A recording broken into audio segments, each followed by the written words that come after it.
Bonjour à tous, bienvenue au highlight de esport.ch. Je m'appelle David Mezès et on me connaît aussi sous le nom d'Alpha. Je m'appelle Léa Alves et on me connaît aussi sous le nom de Kouraï. Et au titre de cette première émission, on commencera avec la Switzerland qui a ouvert ses portes la semaine dernière à Berne. Du côté de Genève, c'est la première GGC qui a ouvert ses portes. Le FC United Zurich a lancé la première team e-sport de FOT.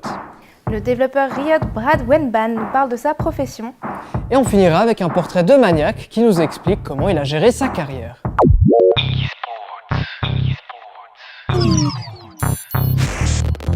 Doute sur le sport, ce qui motive la scène, ce qui te motive. esport.ch, powered by UPC. Et on commence avec la plus grande LAN de Suisse, la Switzerland, qui célébrait ce week-end sa 3e édition. En effet, plusieurs générations se sont rencontrées à l'occasion de cette LAN. On a compté plus de 52 000 visiteurs. On vous laisse découvrir leurs impressions en images. Events.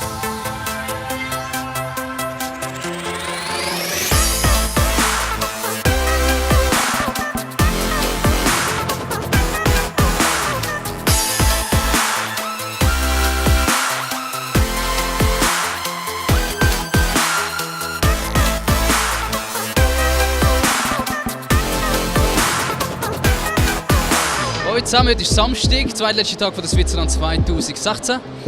Wir gehen jetzt mal ein bisschen den Swiss Talk rumlaufen und schauen, was die Leute denken, die da sind. Let's go!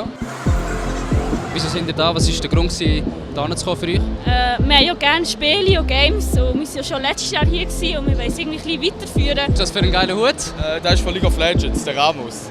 So, ich bin hier mit zwei ganz bizarren Gestalten. Wer sind ihr? Ich spiele den Shen, TPA Shen aus League of Legends. Und ich bin der Master Chief aus Halo. Kostüm selber gemacht? Ja, es ist einfach eine Zusammensammlung aus verschiedenen Kleidern und noch selbstgemachte Waffen. Da. Alles klar, ja, danke vielmals. Ich wünsche euch noch einen wunderschönen Tag in Switzerland.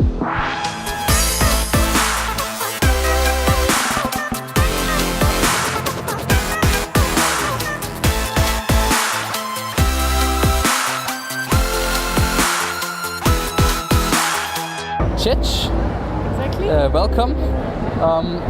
You've won the cosplay contest today. Yeah. What do you feel? How does it feel for you? It's really great. In fact, I didn't plan on participating in the contest at first, but there were no cosplayers from Romandie. All right. So they asked if I could come, and it was really fun. As always, I really love to go on stage and represent my character, so it was good. How did you start doing cosplay? Why did you start? What was your influence In on fact, it? I got to Polymanga, the big French con, All right. in Lausanne, Yes.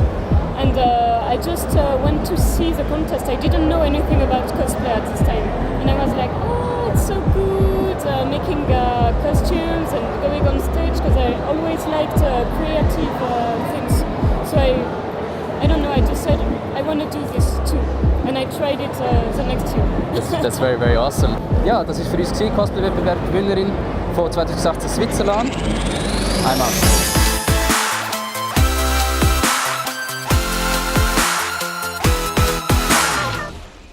La Switzerland, un événement tellement important qu'on n'a pas pu empêcher de venir nous-mêmes sur place et de nous présenter, nous et notre journal, sur scène. Un petit flashback en images. And now, please welcome our presenters, Alex, Leo.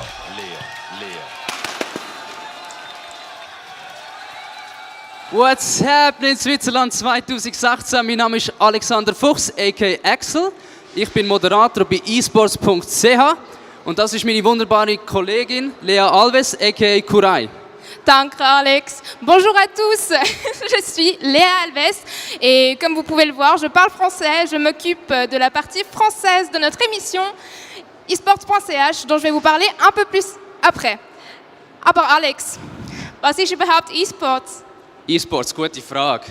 E-Sports ist international gesehen mega anerkannt. Schauen wir Südkorea, schauen wir Nordamerika, schauen wir Schweden, Deutschland, Frankreich. E-Sports überall mega geil und anerkannt in der Nation. Was mich aber stört, ist, in der Schweiz sind wir mega hinten drin. Und das gurkt mich richtig an, verstehst du? Ja, ich verstehe es voll. Und darum haben wir für euch eine absolut neue Plattform kreiert, esports.ch. Bei esports.ch werden wir Highlights, Streams, Interviews, Spielanalysen und vor allem werden wir ein Video haben für euch, das Spotlight heisst, wo wir über die aktuellen News wöchentlich immer Updates machen. Mais concentrons-nous plutôt sur l'essentiel de la LAN et les tournois. On en connaît les vainqueurs. Exactement, tout d'abord sur Counter-Strike, c'est la team Hyde qui a remporté le premier prix. Ensuite sur League of Legends, c'est la team Arctic Gaming Revolution qui a remporté la première place. Et pour finir sur Dota, c'est la team My Insanity qui l'emporte. Events. D'ailleurs David, il me semble que tu connais très bien les chiffres de la suite sur LAN. Mais je me souviens, tu n'étais pas présent. En effet, j'étais pas là, Léa, mais c'est pour une très bonne raison. J'étais à Genève pour la première édition de la Geneva Gaming Convention qui a ouvert ses portes le week-end à Palexpo à Genève. Et il faut quand même le préciser, Palexpo c'était un petit peu un rêve, un fantasme pour pas mal des joueurs romans. Et là, le rêve, il est enfin devenu réalité. En effet, par contre, il ne faut pas se leurrer, ce n'est pas les grandes halles fantastiques de la Palexpo qui ont été ouvertes aux joueurs de la LAN, mais plutôt les halles secondaires et qui n'accueillaient que 200 joueurs malheureusement. Exactement, 200 joueurs qui pourtant se sont battus pour 3 tournois. Tout d'abord sur CS, c'est la team Doge eSport qui a remporté la première place sur un score de 2-0, un match très serré. Ensuite sur League of Legends, c'est les Français, ma foi oui, les Auxerre qui ont remporté la première place. Et pour finir sur Hearthstone, c'est le joueur Bozo de la team Qualitas Helvetica qui est sorti en première place. News. Et du côté de FIFA, quelques-unes des plus grandes équipes de foot au monde s'investissent dans le e-sport. On a par exemple Manchester United en Angleterre. City, Manchester. Pardon Léa, tout de suite. Mais du coup, en Suisse, le FC United Zurich a suivi l'exemple des plus grandes équipes et a lancé sa première équipe de e-sport en foot, et la première même en Suisse. En effet, et pour l'occasion, nous avons rencontré le coach Thomas Temperley à la Switzerland et nous lui avons posé quelques questions concernant l'avenir de sa team. On l'écoute. Herzlich willkommen bei esports.ch. Mein Name ist Alexander Fuchs, aka Axel. Ich bin hier mit dem Thomas Temperley, der Coach von FIFA United Zürich. Kannst du uns ein bisschen erzählen, was du genau dort machst und was es genau ist? Ja, jetzt in letzter Zeit, vor allem im FIFA, ist es so gewesen, dass Fußballverein nach wie nach immer FIFA-Spieler bzw. allgemeine E-Sport-Teams aufgebaut haben. Durch das, dass ich selber beim FC United Zürich arbeite und spiele auch, ist es ziemlich naheliegend gewesen, dass auch wir in der Schweiz bzw. jetzt beim FC United Zürich ein Team aufbauen wollen. Durch das, dass ich halt sozusagen an der Quelle bin und meine Spieler da schon bei mir unter Vertrag haben. Und ja, das ist jetzt eigentlich so dann ineinander reingelaufen und darum haben wir jetzt auf der Release vom neuen FIFA dann ein FIFA-Team aufgestellt und ja. Wie oft trainiert ihr? Gibt es das Einwärmen? Wie sieht so eure Trainingsroutine aus?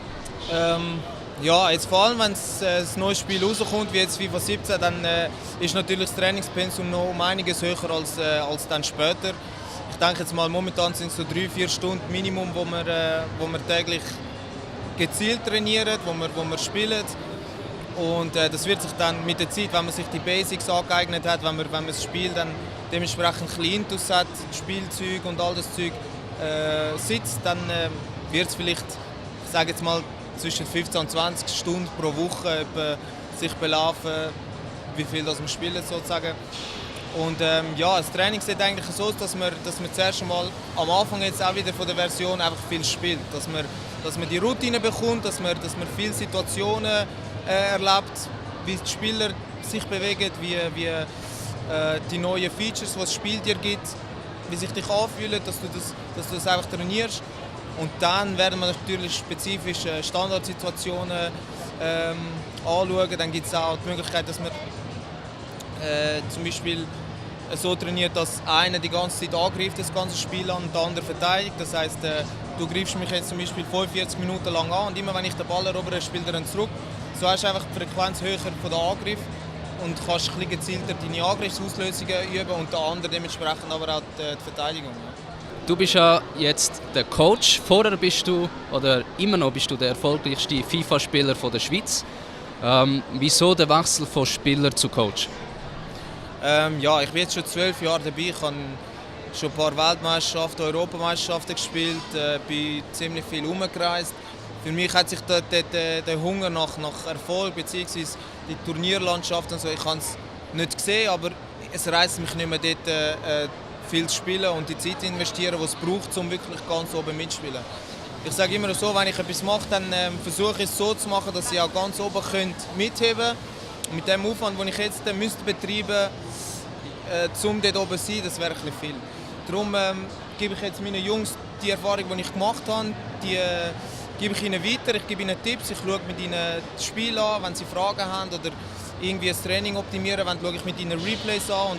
Und so sehe ich dann trotzdem immer noch meine Tätigkeit als Coach, wo ich dann halt so einbringen kann in die ganze Bewegung, die jetzt ja stattfindet mit E-Sports, mit FIFA, mit diesen Fußballteams. Und dort sehe ich mit meiner Erfahrung halt das meiste Potenzial, das ich jetzt halt noch einbringen kann in das Ganze. Danke vielmals. Das war der Thomas Tempeli, der Coach von FC United Zürich. Und wir sehen uns weiterhin in Switzerland. I'm out. Highlights. Parlons maintenant de Brad Wenban, aussi connu sous le nom de Certainty. Il est connu pour être le développeur de Riot, mais aussi très connu pour ses visions avant-gardistes au sein de la communauté de League of Legends. On l'a rencontré, on lui a posé quelques questions et il s'est exprimé au sujet de sa profession, qui est aussi sa passion. Hi guys, today I'm with Brad, known as Certainty, one of Riot's developers. So I have to be honest, I'm not very familiar with what a Riot developer does. So could you tell me more about your job and what you do? Yeah, we do lots of different things. I am a game designer. In particular, I've designed champions and updated champions. We have other designers that focus on like our items or the map. I've worked on, I did the mechanics design on Darius, Zyra, Thresh, Yasuo, and Kalista. And then I've done some champion updates for the game for Mordekaiser, Graves, Caitlyn, and I'm working on Warwick right now. Le joueur Counter-Strike maniaque, Mathieu qui crée, c'est un peu notre petite fierté pour nous les joueurs romans. En effet, c'est aussi le seul joueur à avoir construit une carrière au plus haut niveau sur CSGO. Pour l'occasion, on a d'ailleurs décidé d'aller le rencontrer et d'entendre parler un peu plus de sa carrière dans l'e-sport. Bonjour à tous et merci à tous d'être ici avec nous sur esport.ch. Je me trouve actuellement avec Mathieu qui crée, c'est juste, autrement dit Maniac, aussi connu de son nom de scène, voilà, qui est, pour moi en tout cas, pour nous, en tout cas pour la plupart des Suisses, une grande fierté nationale parce qu'il est il est le seul joueur suisse de CSGO qui est professionnel, au niveau professionnel. Et oui, c'est un peu le rêve de tout le monde, de joueurs très passionnés. Et donc on va lui poser aujourd'hui quelques questions pour en savoir un peu plus sur lui, sur son parcours dans l'e-sport. Alors, du coup, je vais commencer directement avec te demander de me parler un peu peut-être de ton parcours ou comment t'en es arrivé à justement à être dans la scène de l'e-sport. Alors je dirais que c'est un peu un hasard et beaucoup de travail. C'est-à-dire que quand j'étais plus petit, j'étais fasciné par les jeux vidéo. Il faut savoir que Counter-Strike, c'est un jeu qui est extrêmement vieux, même s'il y a eu différentes versions, mais l'origine de Counter-Strike date de 2000. Et à l'époque, je jouais déjà, mais, voilà, pour le plaisir. Et après, ça a été vraiment petit à petit, graduellement. D'abord participer à des petites compétitions en Suisse, des plus grandes compétitions en Suisse, après peut-être aller se promener en France, en Allemagne, proche de la frontière, etc. J'avais un grand soutien de mes parents à l'époque, qui m'ont toujours dit que tant que ça allait bien à l'école, je pouvais passer ce que je voulais faire avec mon temps, si je voulais jouer ou pas, tant que mon parcours scolaire allait bien. Et Counter-Strike ou l'e-sport en général s'est extrêmement développé ces dernières années. Et ma foi, il s'est avéré que j'étais parmi les très bons joueurs quand c'est devenu une discipline. Et que toutes les équipes qui étaient très fortes à un moment donné se sont retrouvées à signer des contrats et à devenir gentiment professionnelles.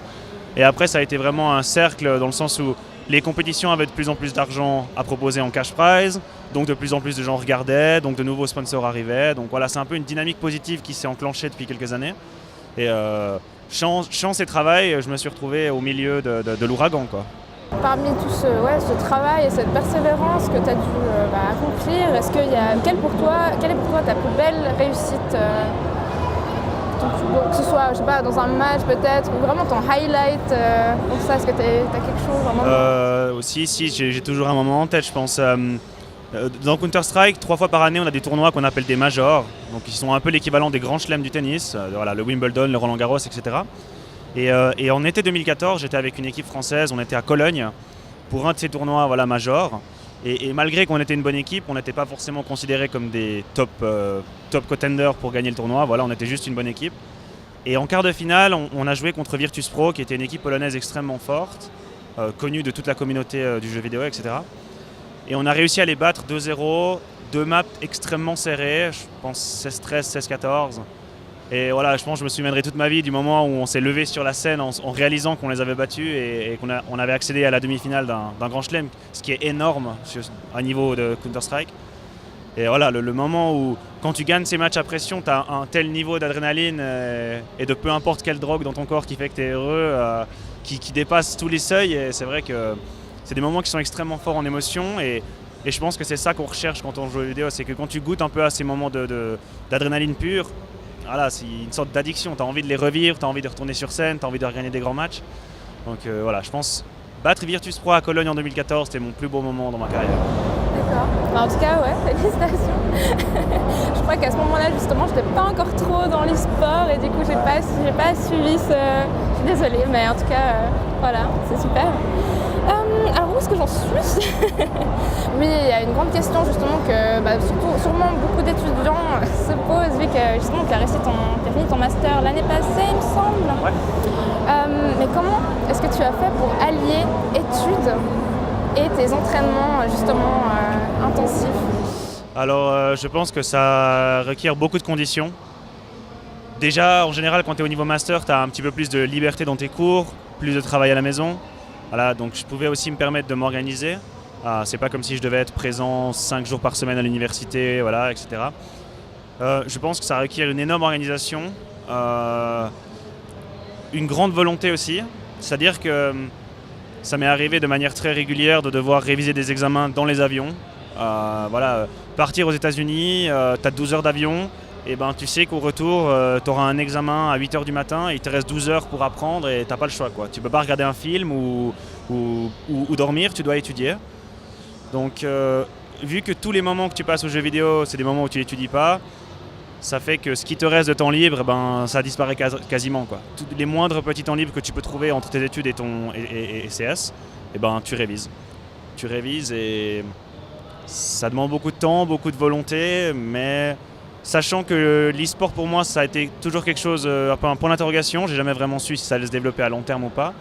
Je pense que c'est extrêmement important de privilégier d'abord une éducation et d'avoir une sécurité et ensuite de tenter sa chance dans le monde du jeu vidéo si on en a envie. Mais pour moi j'ai jamais pu envisager de quitter mes études pour le jeu, quoi. En tout cas, c'était un week-end très mouvementé des deux côtés du Rushdiegraben. Merci de nous avoir suivis, on se retrouve la semaine prochaine et d'ici là, passez une bonne semaine. Salut. eSport.ch, powered by UPC.